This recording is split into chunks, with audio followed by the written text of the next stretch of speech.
morally wrong to Yes. target random cops Yes. who might have done absolutely nothing wrong and Yes. take your anger out at them. Of everything that is going on right now, you're doing a segment on Won't Someone Think of the LAPD? Just because the media is not showing you this. Los Angeles civil unrest scale. The highest level of the 1992 riots. Then Trader Joe's Silver Lake parking. Hollywood Bowl intersection after a concert. Xmas week holiday shopping at Glendale Galleria. Lakers and Dodgers championships. Current level and weather 68 and fair, and abolish ICE. Now, I don't know how scientifically accurate this is, but certainly having spoken to a couple people, friends who live in LA, who do not live in the area where the protests are taking place, they're like, you wouldn't even know that this is kind of supposed to be like the center of an insurrection or a riot or whatever the media is calling it right now. Like, you don't see a fucking thing. It's all really far away. LA is huge. It's a monstrously huge city. Like I said, if you've never been, it's one of those places where you could be having, you know, like some of the best burritos you've ever had in your life in a restaurant, and your friends like, we want to go to this really cool bar, and then you got to jump into an Uber for like 35 minutes to get to the other part of town just to go to where you wanted to go. It's monstrously sprawling. So it's not that the entire city is on fire and it justifies both. I mean, it doesn't even really justify the use of mass police violence that is taking place right now. Keep that in mind, by the way, because this whole thing is starting to get framed very, very quickly. The media narrative, which the media, by the way, y'all are, I'm talking about the mainstream media, you are throwing gasoline on this whole thing right now. I know it is really important for you to consistently get the clicks and the views and the advertiser revenue, but you have to realize that you're giving Donald Trump everything that he wants in the process. Even if you happen to be MSNBC and you start your program with, Trump is a tyrant, we need to show you now the fires burning in LA. Well, as soon as you show people the fires burning in LA, that's all anyone thinks. In your head, especially if you don't even live in the country like myself and you just watch mainstream media, you might think that there's complete civil unrest right now. People are out of control. Stores are getting smashed. There's looting. There's cars burning. There's all kinds of violence. People are basically charging at and tackling cops. Antifa has taken over. The city's out of control. And that's what Donald Trump wants to use to justify using the military on his own people. Meanwhile, you've got Karen Bass, who is fine using the LA police on her own people. Like, I hope this is also a moment where most people are recognizing that if the dynamic is as such, you've got an outside terrorist invading force, say like a Gestapo, that is coming into your communities and stealing children, taking children out of the homes, taking children out of schools, just, you know, trying to throw them into, you know, detention centers for an untold amount of time. It makes sense that community members are going to stand up for other community members and be like, no, especially people who might be using their privilege. People who are like, you know, I'm white. I don't think that ICE is going to crack my skull. Sorry, white folk, but that's just not how things work anymore. We're already reverting to a day and time where I saw Michael Knowles yesterday going back to old-timey let's rank the whites racism. You know, the ideal white, not those Italians, not those Irish, not those Greeks.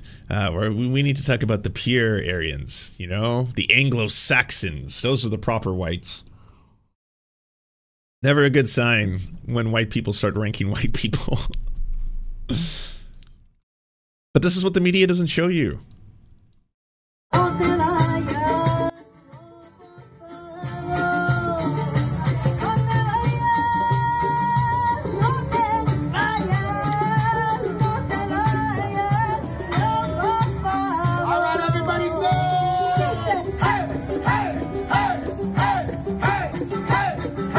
And why would they? Why would the media show you this? Because if you saw this, you might do that thing, you know. Oh, that's nice. It looks wonderful. I wish I was there. I'll be honest with you. I love the solidarity. I love the multiculturalism. I love the dancing. I love, you know, that everyone is organizing together in a peaceful and respectful manner. And, you know, they're using this as an opportunity to, you know, make their voices heard, especially in a time when they feel that they're not represented. It looks very fun. but you'll never see shit like this. You're only going to see way more cars burning.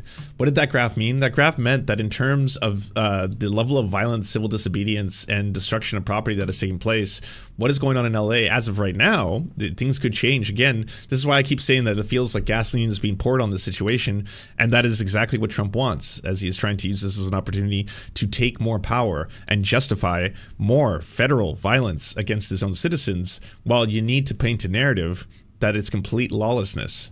You got to do the Richard Nixon thing, right? Like, we need law and order. We have lost order, so now it is time for law, all right? We've done enough of the stick. It's time for the rod, or the carrot now.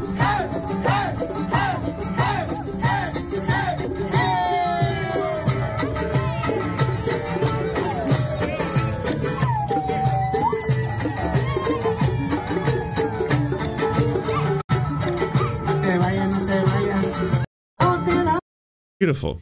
But yeah, you don't get to see this. You only get to see the burning of the cars. Also, when I say the media is complicit in trying to accelerate this, whether or not they are doing it in a way that it's like, hey, Donald Trump is a tyrant, this is really scary, look at the exclusive shots of the violence on the streets that I'm going to show you, or they're doing it much more, you know, intentionally, like here. CNN is an absolute embarrassment. This reporter picked up one of the rubber bullets that the police have been firing at anyone they please. She claimed the protesters have been throwing them, and they explode when they hit something. That I'm sorry, I'm just trying to do this and keep the microphone up before it gets really loud if they start firing again. These are what people in the crowd have been firing at the ground. Those cause some of the explosions. What? Like a foam thing, you can smell the explosive on it. That causes the police to immediately respond. What? Charge. And we've seen a lot of people fall. We actually, our shot was down for a couple minutes here because we were running a little bit out of breath. Just because you have to get away from them. That shit's really scary, because you can see how effective it's all becoming. And it's a situation where there can start to be completely peaceful protesting, people just marching in the streets, saying ICE out of our communities. We are tired of having Gestapo try to steal children out of their mother's arms, and we don't want it. And then the next day, a very large police presence suddenly pushes back against them, and then all of a sudden the media reports on the entire thing as, hey, this is a both sides issue.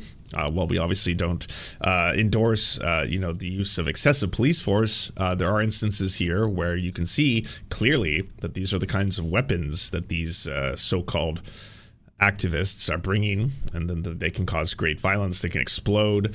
You saw the exact same thing happening. Very Andy No kind of shit, where he was trying always to show that Antifa is exceptionally violent in ways that no one's ever imagined before by inventing new weaponry. Everything from, like, you know, silicon rods, which were actually dildos, to Antifa turns milkshakes into concrete milkshakes by mixing cement in the milkshakes before they throw them at people. So if they're milkshaking you, they're actually trying to break your brain and give you a brain bleed. You know, they take their hands and they rub them in smashed glass so that when they punch someone, it actually scrapes and cuts their faces. And that one's really easy to say because you can't see it with the naked eye, but you know that they're doing that. So that should be used as some kind of violent weaponry. All that kind of stuff, just to, again, accelerate the tension and make more and more people afraid. And then it keeps going back and forth. I mean, that's the really scary thing, is that as of right now, no one's died yet. But, you know, the first time the police fire one of those massive ass rubber bullets and it hits someone at the side of the head at too close of a range, and then all of a sudden someone has died, or someone gets a permanent disability from, again, being fired upon, then obviously protesters are going to accelerate in how loud and potentially violent their protests get, because they are getting attacked and killed, which in turn will give the military the justification they need to be able to step in and begin potentially firing upon their own citizens. I just want something to go right. But right. Yeah. I mean, yeah, it just feels like until we're able to stack a couple of electoral wins up here, there's just nothing standing in the way of these people except for the courts, which, you know, they had to bring the dude back from El Salvador, which is nice. They actually, I mean, you know, it was weeks later, but they actually listened to the court order. Now they're going to arrest him and take him to trial, which Shoot, I want to see the trial. Y'all got criminal facts on this guy. Present them to the public, and that was kind of the whole point. Yes, and that's why I think what some of these people are doing in downtown LA is a mistake. And I understand the rationale in terms of being angry and feeling like there's a lawlessness to what Trump is doing, and so there's a lawlessness that seems to be taking over portions of the protest. However, like, bro is back in America from the El Salvadorian gulag because of public pressure and the courts. Right. There's just like a perception that like. There was a lot of protests too, by the way. I just want to add that. Public pressure does include, you know, civil disobedience, direct action, that kind of stuff. Yo, what you're doing is insane. And, you know, throwing rocks and burning cars on fire and putting the Mexican flag on it so that people watching this on the internet and on the news would be like, oh yeah, Mexico, reckless, crazy, send them back. Like, why? Like, I don't know why you would want to message that, but I do think, you know, and we've talked about this so much, you and I specifically, winning on messaging, winning on convincing and persuasion seems to be lost to a lot of people on the left. Like, they're just above it. It's like, my cause is so righteous, I don't have to convince anybody. Anybody's not with my cause is the devil. Which I'm just like, guys, that's a freaking mistake. You know what I mean? Yeah. And so, if you're involved in any form of political activism, and your response to someone who might not be in the know, like, you have to keep in mind, this is a mistake that a lot of people make, myself included, Cenk included. Cenk makes this mistake all the time when he wants to like jump in and like rage against like a story that I'm covering, because he's assuming everyone in the audience already knows the facts, they know the details. No, they don't know necessarily. People tune in. So this goes back to the whole thing about optics. I don't know if you've been seeing a lot, but there has been a lot of well-to-do libs who are trying to, you know, clutch pearls and talk about the optics of everything. How dare you? You should know. Like, what kind of optics does it show if there happens to be a Mexican flag? I mean, this is America, is it not? You saw that Yimby account that was like, could people who are protesting please just dress in American gear, stars and stripes, you know, American flag bikinis, that kind of stuff. That way it'll seem righteous and our cause is good, and other people will be brought into your cause. The right do not give a fuck. This entire protest could not have a single Palestinian, a single Sudanese, or a single Mexican flag present. It could be all stars and stripes. It could just look like July 4th and just, you know, a sea as far as you can like picture. And that wouldn't mean fuck to the Stephen Millers or the Charlie Kirks or the Donald Trumps of the world. They would still be calling this an insurrection. They would, like, that is the narrative that they're all pushing, because they want this. They want a totalitarian state, and they want it to be led by a dictator, and they want that dictator to be Donald Trump. So anything they can move in that direction, they're going to. The optics will matter nothing to that. Is the idea here too that like every single person who's protesting has been given a memo before they protest, and they're being sent out there? Like these are a lot of different things simultaneously happening at once. There's a lot of people who are deeply upset with how ICE is behaving and how ICE is, you know, taking people, some of whom are not even illegal immigrants, some of whom happen to be US or American citizens, and they're being absconded off the street for speaking Spanish. So clearly this is a very racist direct targeting of a vulnerable group that happened to be one that Trump is hoping will have the least amount of resistance to it. That happens to be people who are protesting on the behalf of Palestine, and people who are either at the United States who have overstayed their visas, or are family members of people who may have arrived illegally. Whatever the case may be, again, target vulnerable groups, go after them, and people are getting deeply upset about this. They're trying to protect their communities, and that is leading to more people hitting to the streets and protesting directly against this. What the media is hyper-focusing, obviously, on, almost exclusively, is violence.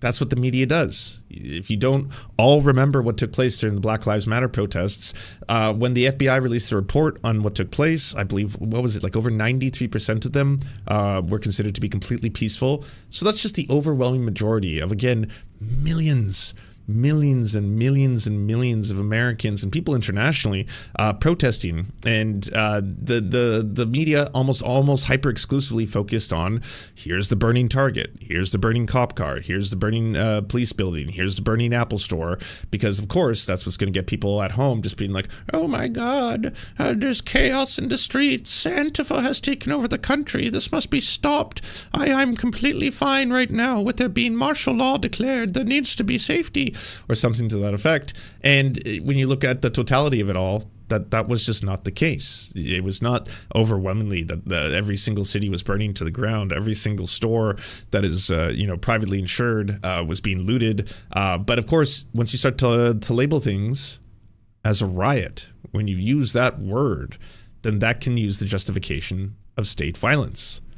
Riot, oh that's scary. Yeah, no, I'm fine with peaceful protesting. I'm fine with you standing in that allotted little square that they set up for you, and you stand there and you hold up a sign for a couple hours, and then you go home, and then ideally the next day you go to brunch. That's totally acceptable. I mean, come on, that's just part of the American way. It's in the Constitution or something, isn't it? But I mean, these are people taking stuff from Apple, smashing into an Apple store. They're taking iPads. They're taking iPhones. I mean, this has to stop by any means possible.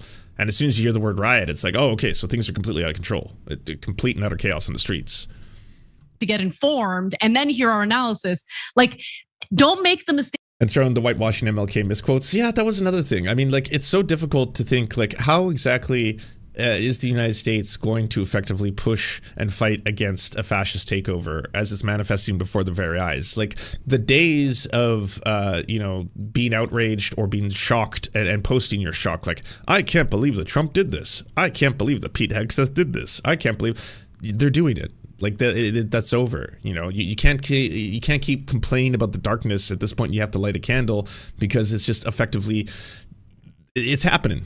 You are in the midst of it. You are in the middle of the attempt for an authoritarian takeover by the President of the United States right now, and this is the road that he is traveling down, so you have to meet that with resistance. And that resistance is going to be completely checked and balanced with every single person who wants it to be their version of resistance, and that happens to be the peaceful resistance. Obviously, this has to be in totality. I mean, did you not read the letter that Martin Luther King Jr. Wrote from the Birmingham jail? He would not have been for this. We need to honor his legacy by not enacting any form of violent resistance consistently. I saw a lot of people obviously pointing out what, like, the current state of this is from Boots Riley. The optics are never going to be good enough. The mainstream media will always have a problem with the pushback against fascism. These polls prove it. During that period of time, Freedom Riders sit-ins, which was May 1961. Do you approve of what the Freedom Riders are doing? Approved 22%. Disapproved was 61%. No opinion was 18%. Do you think sit-ins at lunch counters, freedom buses, and other demonstrations by black people will hurt or help the black people's chances of being integrated into the South? Help, 28%. Hurt, 57%. No opinion, 16%. March on Washington. What are your feelings about this proposed mass civil rights rally? Favorable, 23%. Unfavorable, 60%. No opinion, undecided, 17%. Whites on demonstrations by black people. All in all, what do you feel about the demonstrations by black people on civil rights have helped or hurt more than the advancement of black civil rights movements? Help, 15%. Hurt, 85%. This is all white people. This is what white people felt about these current things that took place when they took place. Now, the counter to this is like, but it worked. I've seen even leftists and a lot of liberals being like, but this is how the Civil Rights Acts were enacted, and they were done through these forms of, yes, civil disobedience, but still nonviolent resistance. And nonviolent resistance, I think the part you're missing is the word resistance, first off, and secondly, they killed him. Martin Luther King Jr. was assassinated.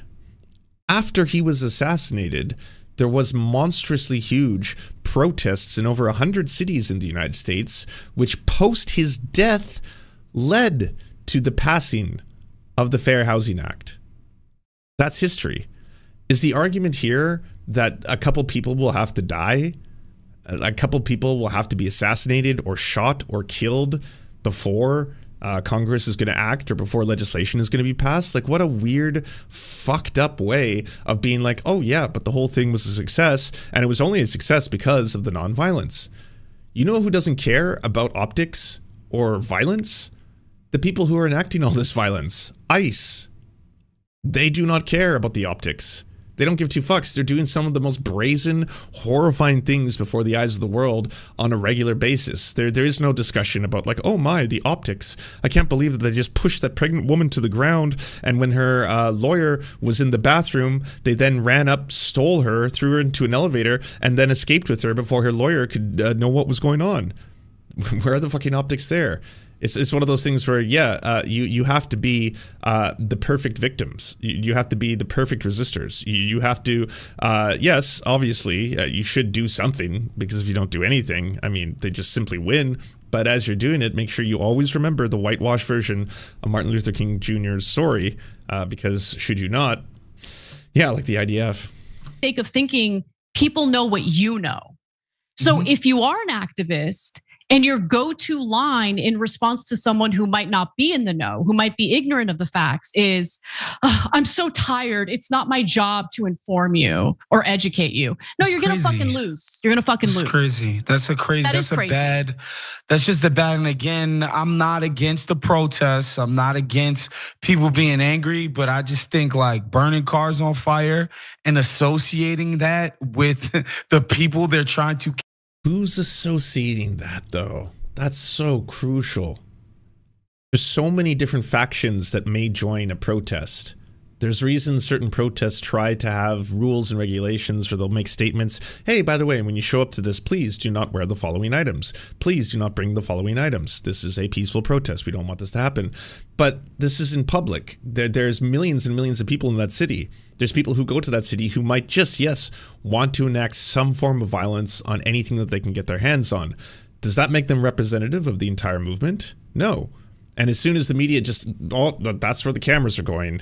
We got a burning Waymo, the $600,000 car from a company that actually has direct ties financially to ICE and the private prison system. I'm talking about Alphabet, the ones who own and produce Waymo, who also take vast amounts of taxpayer funding in order to replace potentially public transportation systems with private transportation systems that can continue to enrich the super wealthy.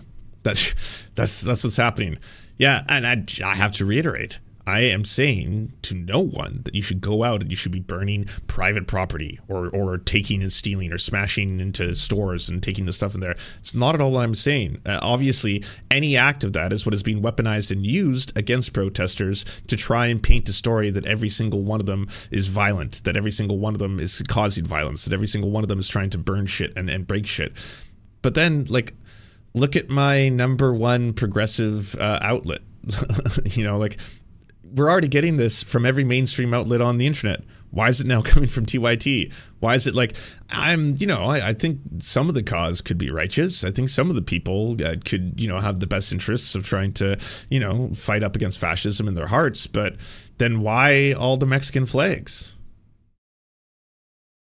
Why the burning cars? Why do that? Kick out of the country is a mistake. Yeah, like that's just I like, again, the stuff with the Venezuelans and sending people to death camps and all of that in El Salvador, like the coverage, the public pressure, the courts being like, bro, this is against the law of like the administration felt the pressure. Like I was convinced this guy was not coming back. Me too. And look, our justice system, sometimes they get things wrong, of course. And sometimes it takes a while for them to do the right thing or for things. Yeah, but you can't look at that as just an outright victory. Now go home. Like in this case, this was someone who was, again, illegally detained, arrested, not having committed a direct crime, then shipped off to El Salvador. Then at that point, a judge ordered Trump not to send him there. He did it anyway. He violated the court order. So I guess he's just completely ignoring the authority of the court. And then one person is now being returned. One of, again, the thousands of people who have been taken, many of whom have been sent there. One person is being sent back. And that one person is going to be sent back to face trial in the United States. to play out in the judicial branch and finally get justice when an injustice has occurred. But that's far more effective than throwing cinder blocks at the heads of police officers in Los Angeles. Is this notion of the rule of law, that the society is not lawless. There are rules and there are order. And that's what people really enjoy about being in this country. And that if you commit a crime, for the most part, they're gonna prosecute you. Save it. I know our criminal justice system leaves a lot to be desired. It's not perfect, but take it from somebody who has Haitian immigrant parents, know a bunch of people who are from Nigeria, all over the world, where it's like, bruh, the law is kind of BS. Like, it's really not a lot of justice in those places. It's really not a lot of order. There's a lot of precarity to life in those places where people come from. So people feel the warm embrace of a society that feels like there is order and there's a law to it. Like, you could say whatever you want. You know what's funny about that statement is that, like, I think this is what's happening to a lot of liberals right now in terms of having like their worldview kind of fall before their eyes, is that like everyone wants to live in the myth that all these things are true.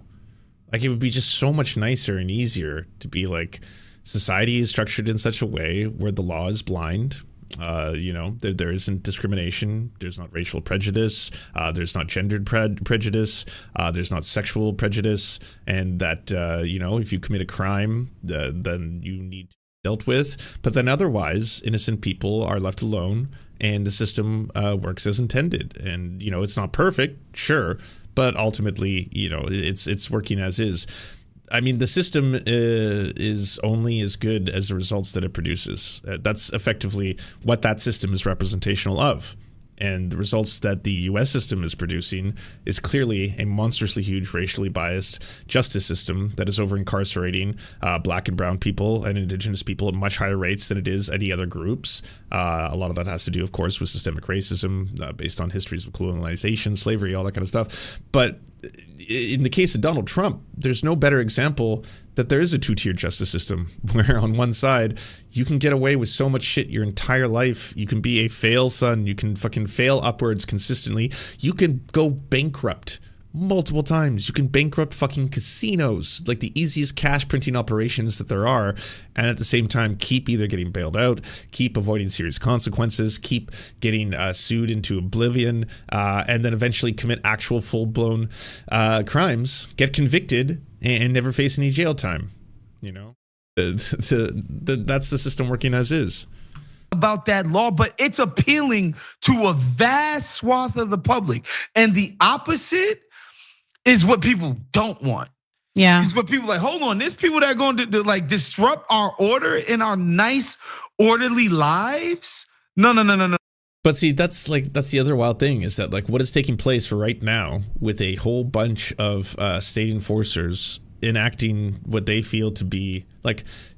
ICE is supposed to be operating within the bounds of the law, and what they're doing in many cases, and it's one of the reasons they're facing so many lawsuits, is that it's considered by many to be illegal and their actions to be illegal. And, there are people who have been arrested who have committed absolutely no crimes whatsoever. They're US citizens who are being arrested who have committed no crimes, for the crime of, I guess, speaking Spanish.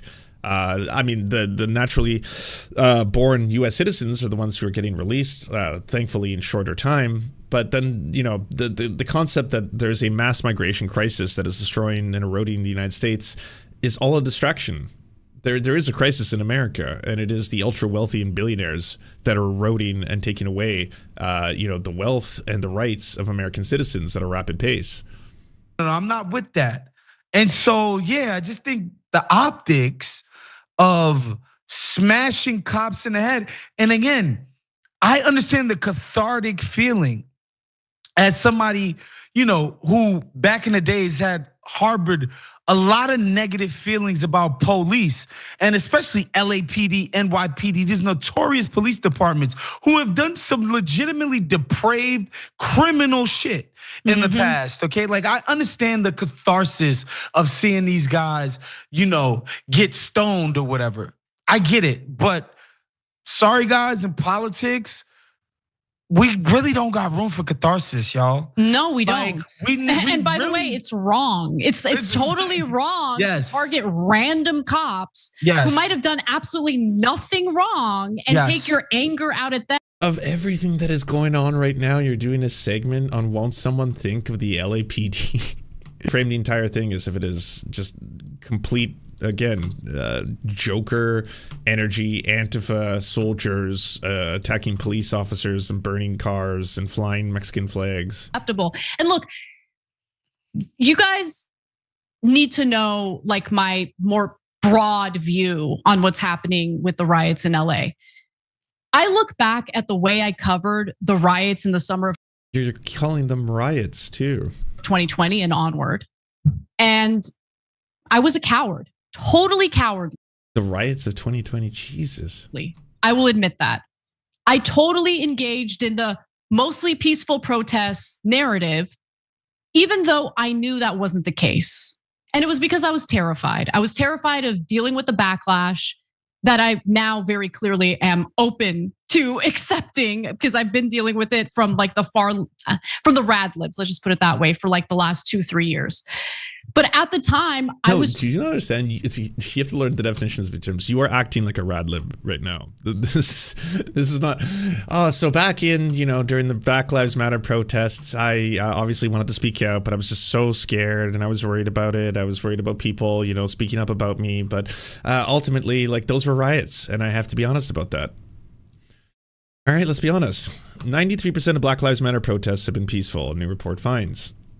The vast majority of the Black Lives Matter protests, more than 93%, have been peaceful, according to a new report published Thursday by a nonprofit that researches political violence and protests across the world. The Armed Conflict Location Event Data Project analyzed more than 7,750 Black Lives Matter demonstrations in all 50 states and Washington, D.C. that took place in the wake of the George Floyd murder between May 26 and August 22nd. The report states that more than 2,400 locations reported peaceful protests, while fewer than 220 reported violent demonstrations. The authors define violent demonstrations, including acts targeting other individuals, property, businesses, other writing groups, or armed actors. Their definition includes anything from fighting back against the police to vandalism, property destruction, looting, roadblocking using barricades, burning tires, or other materials. In cities where protests had turned violent, these demonstrations are largely confined to specific blocks, the report said. As in, yes, were there isolated moments of violence? Of course. We all saw the burning, police station. We all saw the Target getting, looted. We all saw, the burning cop cars. Everyone saw that because that's exactly what the media hyper-focused on. If the overwhelming majority of them were peaceful, to paint these things as riots, I mean, you are just serving the very state violence that you're pretending to care about in that case. You're building the narrative. It is a false one. It is a lie. It is a premise without information based on it. Still, many people continue to believe the Black Lives Matter protests were largely violent, contrary to the report's findings. The AC-LED highlights a recent Morning Consult poll in which 42% of respondents believe most protesters associated with the Black Lives Matter movement are trying to incite violence or destroy property. The AC-LED suggests the disparity stems from political orientation and biased media framing. That's you, Anna Kasparian. Biased media framing, such as disproportionate coverage of violent demonstrations. And to sit there and be like, I was just too terrified to speak my mind back then because I was scared of the backlash I would get from the left. They wouldn't let me tell the truth, but the truth was that these were violent rioters, they were criminals, they were looters, they were gangsters, they were hooligans, and I was terrified of what they might do if things suddenly started to spill into other areas of the town. And yeah, we have to call it for what it is.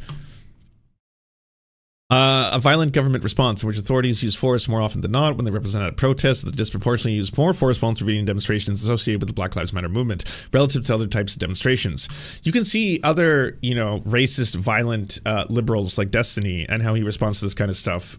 He posted yesterday, he responded to a picture of the Apple Store getting robbed with, I hope all the, the military that, the percentage of the military that commit, vile acts or whatever handle these guys or something to that effect. The same person who during the 2020 protest was like, these riots need to stop. The looting has to stop. And if that takes well-armed militias to do it, so be it kind of shit.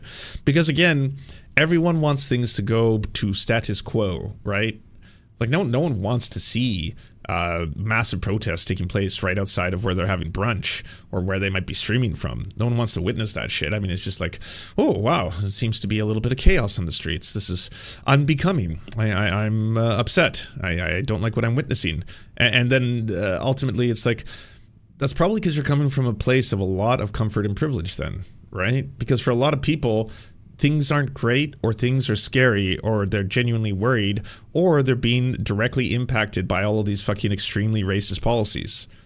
And so for some people, they don't have the ability to just sit back and chill as ICE is kicking in the elementary schools and looking for the 2 children whose parents recently immigrated to the United States to be able to, abduct them. That's not something they're willing to tolerate. Or people feel like they're going to be directly impacted by these. And that's the scary thing about the rise of fascism, is that this is just where it starts. It starts with vulnerable groups that people can go onto their programs and talk about how, I don't like the optics of this whole thing. Look, I'm not pro-Trump. I'm obviously not pro-ICE. I don't like what they're doing, but I don't know. You're making me side with ICE here, because when I see a Mexican flag, I'm disgusted. I'm revolted by it, in fact. And so maybe ICE is justified. Maybe the country is just a little too Mexican. This time around, I'm not going to do that because I felt terrible that I wasn't doing my job. I let my audience down. Even if the audience doesn't want to hear it, I don't care. Like, respecting your audience means you tell them the truth. They can do with that information what they please. Which is wild because it's just a brazen lie. Over 93%. We're peaceful. To be like, back then, I wasn't able to speak my mind. I wasn't able to tell everybody what I was actually feeling in my heart of hearts, that I was scared and that I thought that these were violent riots and that we needed someone to do something about them, you know? I'm not going to make that mistake again. And so, while I don't entirely agree with the Trump administration, got to call this for what it is. If they decide they hate me for reporting accurate information, it is what it is. But I have to respect the audience enough to give them accurate information. So if riots are happening, I'm not going to provide cover for them and say, no, mostly peaceful protests. What we're seeing on the streets of LA right now, especially last night, and it's escalating, not peaceful. Okay, it's just abundantly. Sorry, for a second I thought I was watching Fox News. No, I'm not watching Fox. Okay, yeah, no, this is TYT. Gotcha, right. Weird, because you're just crafting the exact same narrative. I mean, you could turn on like Janine Pereira right now and then listen to the exact same fucking speech. People want to convince you that what is taking place is overwhelmingly peaceful with a few isolated incidents. That is a lie. Here I'm going to show you direct footage of cars on fire, buildings getting spray painted, Apple stores getting looted. What does that show you? Chaos. Chaos is in the streets, and the only people who can bring order to chaos are our president and the military. Clear. It's not taking hold of the entire city. Okay, rioters haven't taken control of everything. It is limited. It's nowhere close to the types of riots we saw in the summer of 2020. But I am worried about it escalating. Riots. And Waz, you made a really good point. It's unlikely to escalate to the point that the riots escalated in 2020 because people aren't jobless. I mean, it was in the middle of a pandemic when there were shutdowns and people were at home and bored. So hopefully things won't escalate to that extent this time around, but I don't know. I am worried, and it is spreading to other big cities. I mean, I think people do care about this sort of immigration angle and the deportation angle. I just don't think it's as impassioned as like tying the entire history and founding of America to a 9-minute video of a black dude getting killed on camera with a knee on his neck by the police. Like, it's just not the same. Okay, yeah, good point. It's just not that, like, the conditions just aren't there for it to snowball into something bigger. Now, again, that's not to say that pro-immigration people, or the immigrants themselves who want to go through a legal process and try to get to stay in the country won't be hurt by this. I think they will. Yep. I think it's all like playing it. Like, the more this escalates, the more this plays into Trump's hands. But also, I'm not too sure about that because the majority of illegal immigrants in the United States were legal immigrants who overstayed their visas. And I'm a Canadian. I don't know why I always hear American commentators talking about the overwhelming illegal immigrant problem as if it is just some literal invasion that takes place from somehow, you know, millions and millions of Mexicans are capable of getting over the border and jumping over the wall or getting through the barbed wire or swimming underneath. The overwhelming majority of illegal immigrants in the United States were illegal immigrants who overstayed their visas. For a lot of reasons, you may have not been able to renew it for whatever thing. Your employer may not be able to get you a new visa extension. You may have started a family. You may have, you know, a different life there at that point. It could even be after a period of 5 years or something like that. Whatever the case may be, it's not because you just recently escaped, you know, from a prison in El Salvador and ran all the way to the United States to break into the country and are now there to cause chaos. It's like, there wasn't any need. Like, what's the actual need for this? What's the actual need for all this ICE activity? Like, show me the need. At first, it was all the criminals. Remember, we were getting out the worst of the worst. You know, with drug dealers and rapists and killers and all of that. Before that was your thing, and this was an imperative. And you could go out and sell that vision to the public. I'm not sure the public is gonna think the juice is worth the squeeze on this deportation effort. This seems like a lot, and for what? Yeah, and look, the Department of Homeland Security has been releasing the identities of some of the people that got arrested in Los Angeles over the weekend. Now, keep in mind, upward of 50 people were arrested, so dozens. They released the identities of like 8 or 9, and they were convicted of some pretty heinous crimes. Here we are. And we're back. Slight pushback. Slight pushback to Anna.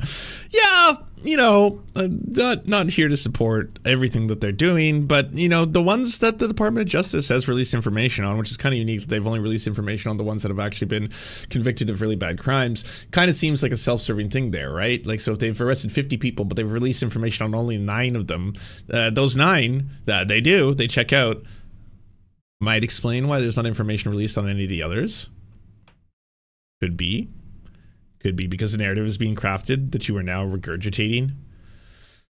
I mean, Jesus, why is it that the same libs who complain all day about how the left doesn't attack Donald Trump enough and apparently only criticize the Democrats are completely fine in this situation, not criticizing Trump, but criticizing the protesters? Why is that the fucking case? Whatever happened to, hey, by the way, you're supposed to be using your voice right now, your social media or your platform to speak out against Trump. All of you are so hyper-focused on, you know, what did Joe Biden do? He's not the president anymore. Trump is the president. Focus. You leftists just hate the Democrats more than you hate Republicans. That's all it is. And it's like, okay, well, here's a situation where this was instigated and started by Donald Trump. He is using it, as is the fascist playbook right now, to gain and control authoritarian power within the United States. This is not a good sign. This is something that needs to be resisted before it's too late. Once it's too late, there is no chance to resist, to peacefully protest. Those opportunities go away. If you have a full-blown fascistic dictator, if you get into that kind of territory, then your ability, your civil rights, your ability to even have a group gathering at certain times of day may be severely limited. As your rights are eroded on a consistent basis, you're going to have less opportunity to even fight for those rights. It's just like, at this point, how in the world are you now justifying, well, I mean, Trump and the DHS did release information on a few of the people they've arrested. Unfortunately, they are really bad dudes. Bad dudes. So, yeah, what can I say? This is pathetic and, you know, deeply sad to see, and also really scary, because this narrative is now going, like, there's a section of people who still watch CYT, not maybe for Anna and Drink, but because they, you know, grew up with it, or they consider it to be their trustworthy source of news. And most likely, in a lot of cases, because of the other really good people who still work for the organization, you know, like Dr. Rashad Ritchie, like, why not, you know, watch his show a couple times a day, and then, you know, that's kind of my TYT consumption, whatever the case may be. But if you're going to stumble upon a segment like this, it's going to be like, oh, fucking hell, I didn't even think about this, but the optics, Yeah, these optics are terrible. These are not our people. No, these are violent, far left extremists. They need to be brought to heel. They cannot act this way. These aren't even Americans in some cases. Apparently they're Mexicans. Apparently they're Palestinians. I saw flags from Haiti, flags from Sudan. So, I mean, are they even American? And some of the people got arrested. They were really bad dudes. I mean, I don't think anyone's going to stand up for the list of, criminal charges that some of them already had. So what can you say?